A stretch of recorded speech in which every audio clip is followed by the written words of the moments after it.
Assalamualaikum sahabat-sahabat yang dirahmati Allah.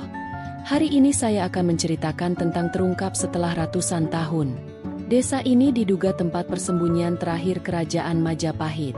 Namun sebelumnya saya sarankan untuk menuliskan sholawat Nabi Muhammad agar kelak sholawat ini menjadi saksi untuk mendapat syafaat di akhirat. Like dan subscribe ke channel ini sangat membantu. Semua bermula ketika seorang dosen arkeologi dari Universitas Negeri Surabaya, bernama Rendra Prasetya, menerima sebuah surat tua yang dikirim secara misterius ke ruang kerjanya. Surat itu tidak memiliki alamat pengirim. Kertasnya berwarna kecoklatan, dengan cap lilin berukir lambang singa berkepala dua, mirip lambang Majapahit yang hanya dikenal dari catatan kuno. Awalnya, Rendra mengira surat itu adalah lelucon mahasiswa atau replika tak bermutu. Tapi isi surat itu segera membuatnya terdiam. Tertulis dalam bahasa Jawa kuno, surat tersebut menyebutkan sebuah lokasi di lereng Pegunungan Wilis yang selama ini diyakini tidak berpenghuni. Lebih dari itu, surat itu menyebutkan tentang sisa darah terakhir yang masih menjaga gerbang Majapahit yang tersembunyi. Dengan rasa penasaran yang membuncah, Rendra membawa surat itu ke koleganya, seorang pakar epigrafi tua bernama Mbah Setio, yang tinggal di Blitar. Saat melihat surat tersebut, wajah Mbah Setio langsung pucat. Ia menggumam pelan. Ini bukan sekadar surat, ini adalah panggilan. Pagi harinya, Rendra memutuskan melakukan perjalanan ke lokasi yang disebut dalam surat. Ia membawa catatan lapangan, kamera dokumentasi, serta perekam suara. Pendakiannya menembus hutan rimba selama lebih dari 7 jam. Tidak ada sinyal. Tidak ada jalur yang bisa dilalui kendaraan. Di tengah perjalanan, ia menemukan petunjuk pertama, sebuah batu nisan kecil tanpa nama, bertuliskan angka tahun 1478, tahun di mana Majapahit dikatakan runtuh. Tepat saat senja mulai merayap dan kabut turun perlahan, Rendra akhirnya tiba di sebuah dataran yang asing. Sunyi, namun terasa berat. Di tengah dataran itu berdiri beberapa rumah kayu tua yang terlihat sangat rawat namun jelas tidak pernah disebut dalam peta manapun. Tanpa suara, seorang wanita tua berjubah hitam keluar dari salah satu rumah. Matanya tajam, namun tak menyeramkan. Ia menyapa Rendra dalam bahasa Jawa halus yang sangat kuno. Panjenengan sampun dugi. Sampun kathah ingkang medal. Nanging boten sami bali. Rendra hanya bisa terpaku. Hatinya mulai bergemuruh. Ia baru menyadari bahwa perjalanan ini akan membawanya bukan hanya pada peninggalan sejarah, tapi juga pada rahasia besar yang telah terkubur ratusan tahun. Rendra berdiri kaku di hadapan wanita tua itu. Kabut semakin pekat, dan hanya suara dedaunan yang bergesek pelan menemani keheningan. Perlahan, wanita itu melangkah mundur, memberi isyarat agar Rendra mengikutinya. Ia melewati jalan setapak kecil yang diapit oleh pohon-pohon besar berlumut tebal. Seakan waktu berhenti di tempat ini. Desa itu anehnya hidup. Ada suara kayu dipotong, asap mengepul dari tungku, dan anak-anak kecil berlarian. Namun yang membuat bulu kuduk Rendra berdiri adalah bagaimana mereka semua memakai pakaian khas zaman Majapahit, lengkap dengan hiasan kepala dan kain batik tua yang tak pernah ia lihat di museum manapun. Setiap langkah yang ia ambil seolah menembus lapisan waktu. Di tengah desa terdapat balai kecil dengan patung Gajah Mada berdiri tegak. Tak seperti patung modern, tapi seolah diukir langsung oleh tangan asli masa lalu. Rendra menatap sekeliling. Tak ada listrik, tak ada motor, tak ada plastik. Semua seperti tersimpan dalam botol waktu selama berabad-abad. Desa ini bernama Watuluyu, ujar wanita tua itu pelan. Tempat ini memang tak pernah ada di peta, karena tak boleh ditemukan oleh sembarang orang. Wanita itu memperkenalkan dirinya sebagai Nyai Raras, penjaga tertua di desa tersebut.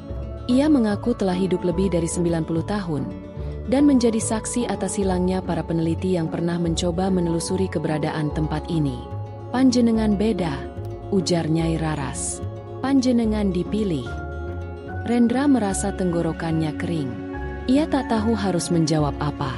Semakin ia mendengar, semakin ia merasa tidak sedang berada di dunia yang ia kenal. Ia mencoba bertanya siapa yang memilihnya. Namun Nyai Raras hanya tersenyum dan menyuruhnya beristirahat. Di rumah kayu tempat ia menginap malam itu, Rendra menemukan sebuah kotak kayu kecil yang tertutup rapat dengan tali ijo. Ada tulisan kecil di sana, dengan aksara yang ia kenali dari surat sebelumnya. Bukalah hanya saat malam ketujuh. Sebelum itu, jangan pernah bertanya tentang raja. Rendra merasa dadanya sesak. Ia belum pernah merasa seasing dan sepenasaran ini seumur hidupnya. Malam itu, angin berhembus lirih. Jauh dari sana, ia mendengar suara gamelan pelan seperti berasal dari dalam tanah. Sesuatu sedang menantinya, tapi ia belum tahu apa.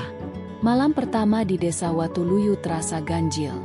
Meskipun suasana desa tampak tenang, Rendra merasakan sesuatu yang tak kasat mata mengawasinya. Ia sulit memejamkan mata. Suara gamelan dari dalam bumi masih terdengar samar, seperti nyanyian yang ditinggalkan zaman. Pagi harinya, Rendra keluar dari rumah penginapan yang sederhana. Ia berjalan ke balai desa dan melihat penduduk mulai beraktivitas. Tidak satu pun dari mereka menatapnya langsung. Hanya seorang anak laki-laki kecil yang diam-diam memandanginya dari balik anyaman bambu, lalu segera menghilang begitu pandangan mereka bertemu. Nyai Raras mendatanginya dan memberinya secari kain. "Panjenengan sampun dados tamu, panjenengan kedah nyadong adat," katanya. Ia diharuskan mengenakan pakaian khas desa itu, lengkap dengan ikat kepala dan sabuk merah tua. Hari itu, Rendra diajak berkeliling desa. Ia melihat sawah bertingkat, lumbung-lumbung padi yang diukir dengan simbol-simbol kuno, serta bangunan batu yang tertutup semak, menyerupai sisa candi kecil. Tapi satu tempat yang paling membuat Rendra tertegun adalah sebuah bangunan batu hitam di kaki bukit yang dijaga 4 lelaki tua.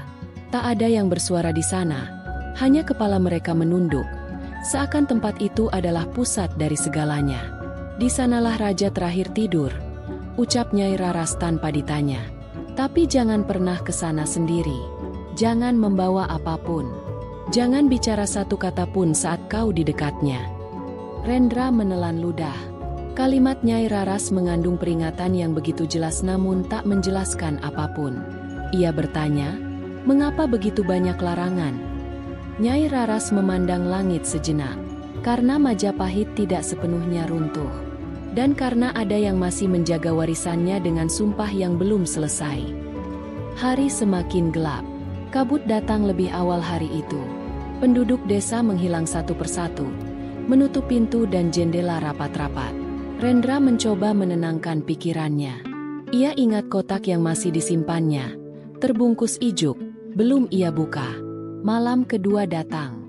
Lebih sunyi, lebih dingin, dan dari balik jendela kayu rumahnya, Rendra melihat bayangan seseorang berdiri di depan bangunan batu hitam itu. Tidak bergerak, tidak berkedip, hanya berdiri. Ia mulai sadar bahwa larangan di desa ini bukanlah simbol adat biasa. Ada sesuatu yang disembunyikan, sesuatu yang lebih tua dari sejarah yang ia pelajari. Dan yang lebih mengejutkan, Rendra merasa tempat ini seperti pernah ia datangi sebelumnya. Malam ketiga menjelang. Rendra duduk di depan perapian kecil yang mulai padam. Tangan kirinya menggenggam kotak ijuk yang masih tertutup rapat. Sementara pikirannya terperangkap pada bayangan seseorang yang berdiri diam di depan bangunan batu hitam malam sebelumnya. Entah mengapa, tubuhnya merasa terpanggil. Bukan karena rasa ingin tahu, tapi seperti ada sesuatu yang tertanam dalam dirinya yang mengenal tempat ini. Langkah pelan terdengar dari luar. Ketukan 3 kali menggetarkan pintu kayu. Saat dibuka, seorang lelaki tua dengan mata keruh berdiri di ambang. "Jangan menunggu malam ketujuh," bisiknya dengan suara berat. "Buka kotaknya, atau kau takkan bisa keluar dari sini." Rendra terdiam. Lelaki itu sudah berjalan pergi sebelum ia sempat bertanya apapun. Tangan Rendra gemetar saat ia membuka tali ijuk yang membelit kotak. Begitu penutupnya terbuka, ia menemukan sehelai kain kuning kecoklatan, sangat tua dan hampir rapuh. Terpampang di atasnya adalah gambar sketsa peta, lengkap dengan garis-garis medan dan simbol aneh yang tak dikenalnya. Namun yang paling mencolok adalah lingkaran merah di tengah peta, dengan tulisan halus yang terbaca samar. "Singgasana yang terkunci. Hanya yang membawa darah Majapahit yang boleh membuka." Rendra memelototi tulisan itu. Jantungnya berdetak keras. Ia bukan keturunan bangsawan.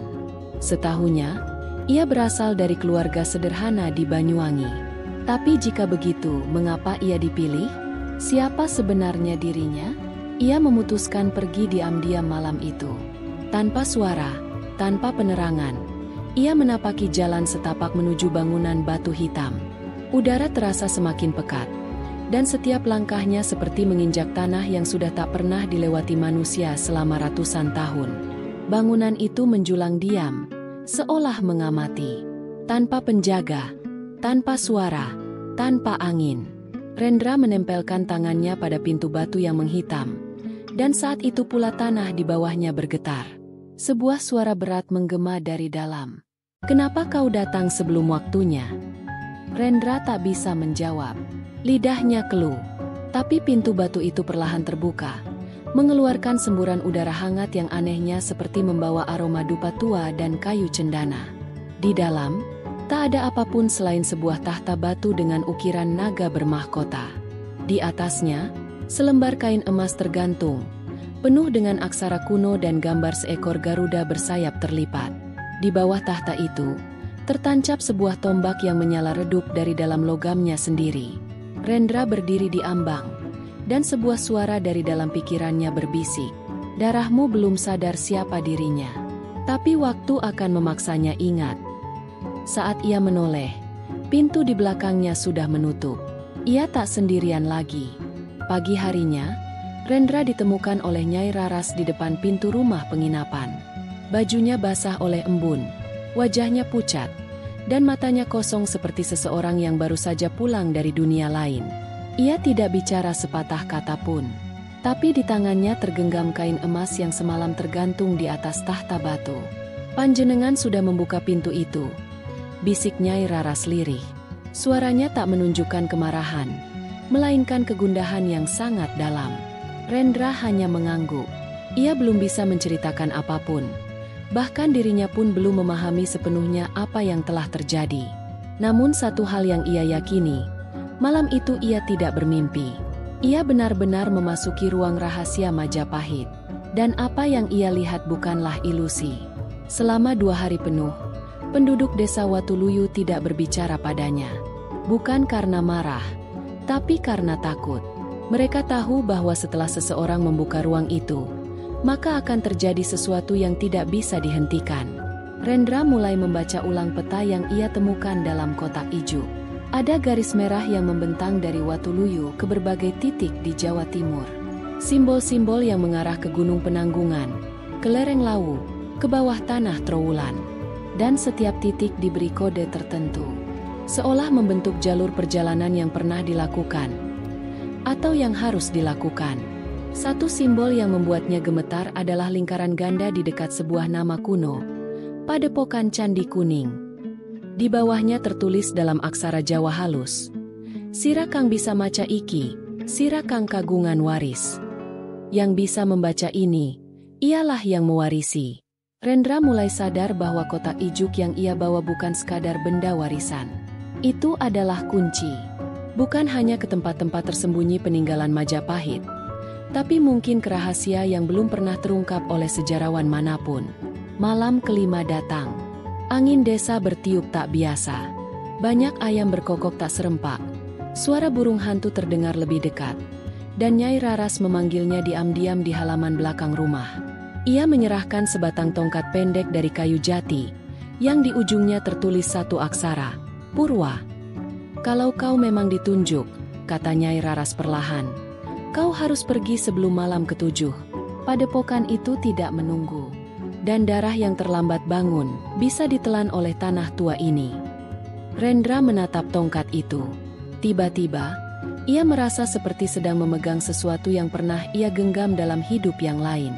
Bukan sekarang, bukan di zaman ini, tapi di masa yang jejaknya belum pernah terhapus. Langkah kaki Rendra menjejak tanah lembab di kaki Gunung Penanggungan. Kabut pagi turun perlahan seperti tirai yang sengaja diturunkan untuk menutupi sesuatu yang terlalu tua untuk dilihat mata biasa.